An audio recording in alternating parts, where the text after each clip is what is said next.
வணக்கம். செய்திச் சுருக்கம். அயோத்தியில் பிராண பிரதிஷ்டை விழா, லட்சக்கணக்கான பக்தர்கள் குவிந்தனர். அயோத்தி ராமர் கோயிலில் இன்று பிராண பிரதிஷ்டை விழா நடைபெறவுள்ளது. லட்சக்கணக்கான பக்தர்கள் அயோத்தியில் குவிந்துள்ளனர். வண்ண மின் விளக்குகள், மலர் அலங்காரத்தில் அயோத்தி நகரமே ஜொலிக்கிறது. காலை 10 மணிக்கு மங்கள இசையுடன் விழா தொடங்குகிறது. பிரதமர் மோடி காலை 10:30 மணிக்கு கோயிலுக்கு வருகிறார். 7000க்கும் மேற்பட்ட விவிஐபிக்கள் பங்கேற்கின்றனர். 12:05 முதல் 12:55 மணிக்குள் குழந்தை ராமர் சிலை பிரதிஷ்டை நடைபெறும். பிற்பகல் 2 மணி முதல் இரவு 7 மணி வரை குழந்தை ராமரை வழிபட சிறப்பு விருந்தினர்களுக்கு அனுமதி அளிக்கப்படுகிறது. கோயில் உட்பட அயோத்தி நகரம் முழுவதும் வண்ண மின்விளக்குகளால் அலங்காரம் செய்யப்பட்டுள்ளது. கோயில் கருவறை தங்கத்தில் செய்யப்பட்ட மின் விளக்குகளால் அலங்கரிக்கப்பட்டுள்ளது. இன்று இரவு கோயில் வளாகம், சரையு நதியின் படித்துறைகள் உட்பட அயோத்தி முழுவதும் 10 லட்சத்துக்கும் மேற்பட்ட அகல் விளக்குகள் ஏற்றப்பட உள்ளன. திறப்பு விழாவை காண லட்சக்கணக்கான பக்தர்கள் அயோத்திக்கு வந்துள்ளனர். ராமரை தரிசிக்க பக்தர்களுக்கு நாளை முதல் அனுமதி அளிக்கப்படுகிறது. 90 லட்சம் அழைப்புதல் அட்சதை விநியோகம். அயோத்தி ராமர் கோயிலில் பிராண பிரதிஷ்டை விழா இன்று நடைபெறுகிறது. விழாவை முன்னிட்டு அரசியல் தலைவர்கள், திரையுலகினர், முக்கிய பிரமுகர்கள், பொதுமக்கள் என தமிழகத்தில் 90 லட்சம் வீடுகளுக்கு ஸ்ரீராம ஜென்மபூமி தீர்த்த கஷேத்ரா அறக்கட்டளையினர் அழைப்புதல் வழங்கியுள்ளனர். அதிமுக பொதுச் செயலாளர் பழனிசாமி, முதல்வர் ஸ்டாலினின் மனைவி துர்கா, நடிகர்கள் ரஜினி, தனுஷ் உள்ளிட்ட பிரமுகர்களுக்கு அழைப்புதல் அட்சதை வழங்கப்பட்டது. மக்கள் அனைவரும் இன்று மதியம் 12 மணி முதல் ஸ்ரீராம ஜெயம் ஜெய ஜெயராம் என்ற மந்திரத்தை 108 முறை ஜபிக்கவும், மாலை 6 மணிக்கு வீடுகள் தோறும் அகல் விளக்குகள் ஏற்றுங்கள் என ஸ்ரீராம ஜென்மபூமி தீர்த்த கஷேத்ரா அறக்கட்டளையினர் கோரிக்கை விடுத்துள்ளனர்.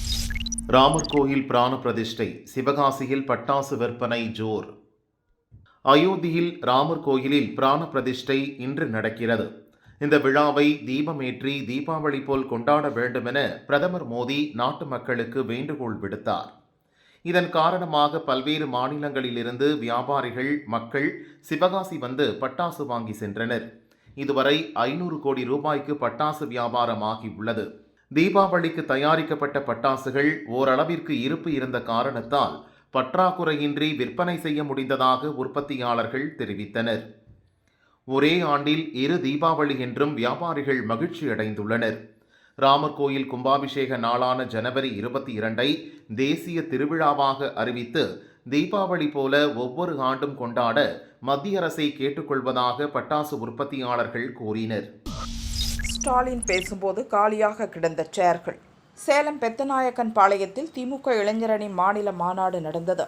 மாநாட்டில் முதல்வர் ஸ்டாலின் பேசும்போது ஏராளமான சேர்கள் காலியாக கிடந்தன.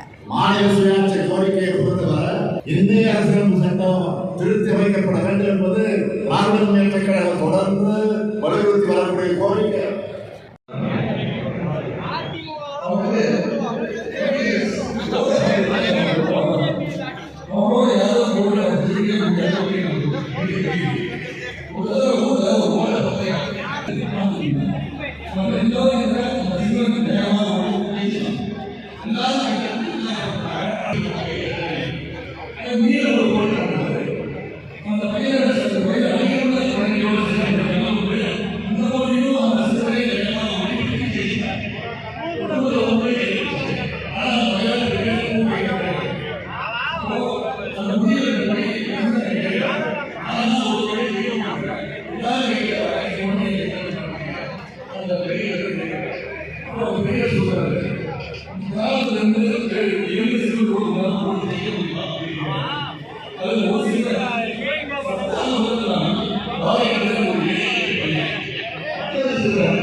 கொரோனா தொற்றுக்கு பின் இணை நோய்கள் அதிகரிப்பு.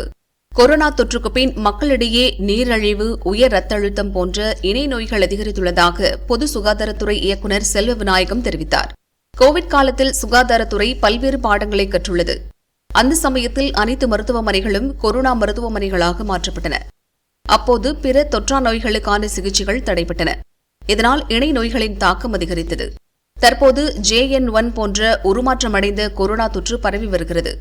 மிதமான பாதிப்பை உருவாக்கும் இந்த தொற்று வீரியமானது இல்லை என்றார்.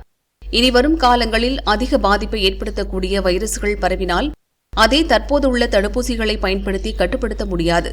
அதற்கென புதிய தடுப்பூசிகளை கண்டறிய வேண்டியது அவசியம் என்றும் செல்வ விநாயகம் தெரிவித்தார்.